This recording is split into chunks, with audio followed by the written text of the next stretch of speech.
Hi again guys, and welcome to another X-Tunes Extreme Performance build. And for those who are perhaps not familiar with this series, it is one of my smaller tuning series, but one of the more popular ones as well.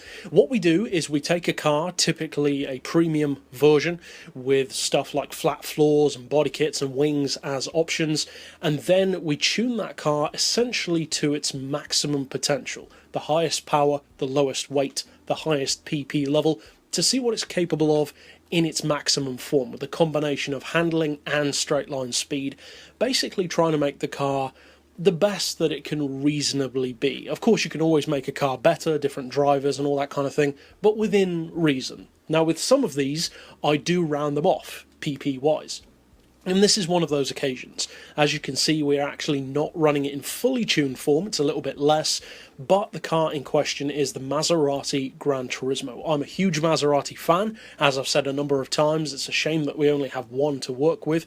Of all of the Maseratis available, it's not too surprising that the one featured on Gran Turismo is the Gran Turismo, and it's actually not a bad track car, not at all. Now, I would definitely recommend fitting that flat floor, because it increases the PP level and, more importantly, increases your grip, your downforce, and the overall trackability that the car has. It does hinder top-end speed, but this is more of a circuit tune, so that's not as important. Now, as you can see, I've gone for racing hard tyres.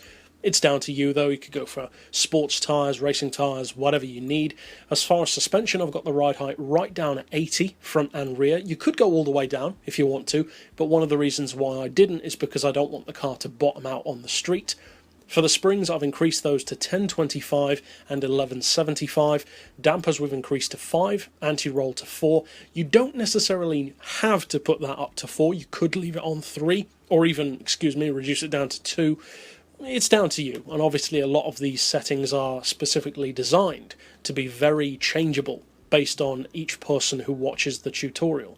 As far as camber and toe, I've gone neutral, because as I've said before, I like my cars to get to the point where they don't really need camber. Again though, if you want some, it's certainly not a bad thing. It can help on much tighter corners to increase the turn-in that the car has. So again, it depends what you need. We'll come back to the gearbox in just a second. As far as the diff, I've gone for halfway on initial torque, then as you can see, the lowest settings on both acceleration and braking. Of course, as always, if you already know settings that work better for you personally, then by all means go for them, or even if you don't, just play around. That's the whole point again. As far as power, as I mentioned, we're not running quite the full power. You can if you want to. You can get it up to 614 pp. I've reduced it down to 600 for practicality reasons, so that you can actually use it for more racing if you want to, like seasonal events, that kind of stuff. As far as the weight, we've done the full weight loss package. It's still not exactly a lightweight vehicle, which is one of the only downsides that the Gran Turismo has, and I've actually put a little bit of ballast on the car, 30 kilos, which I've put to the front to both improve the weight distribution, getting it closer to that magic 49-51 split, and also we're running the full downforce on the custom wing. Of course, you can go for whatever wing and body kit you want. And finally, for the gearbox, obviously, again, it's not a top speed tune.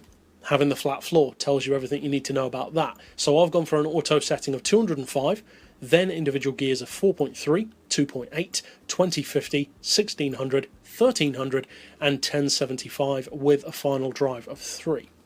Now, of course, that won't necessarily work on every track to perfection. If you want a little bit more speed, you might want to extend it a little bit more, maybe even fit NOS under certain circumstances, or give it a bit more power. So as I said, it's all very much down to you and what you need from the car. But that's it for the tune overall. So now let's actually take it out, of course, on a track to see if this luxury GT can actually pull it off as an extreme track weapon. Now, although, as I mentioned, and it's a very obvious and commonly held thought that you want to have a car's weight as low as possible for track racing, and for the most part that is true. Having lower weight reduces your centre of gravity, it improves your cornering ability, you can throw the car around more with more confidence, the car won't lose control as easily, etc, etc. But don't be fooled by that, because having a bit of extra weight does have advantages. And the biggest advantage, I would say, in this case, is that it helps, in the case of a much more powerful car, which is what these X-Tunes vehicles are for the most part, it helps you to actually have enough weight over the driven wheels, which in this case is the rear wheels, to get that power and torque down to the road without excessive wheel spin or ridiculous oversteer.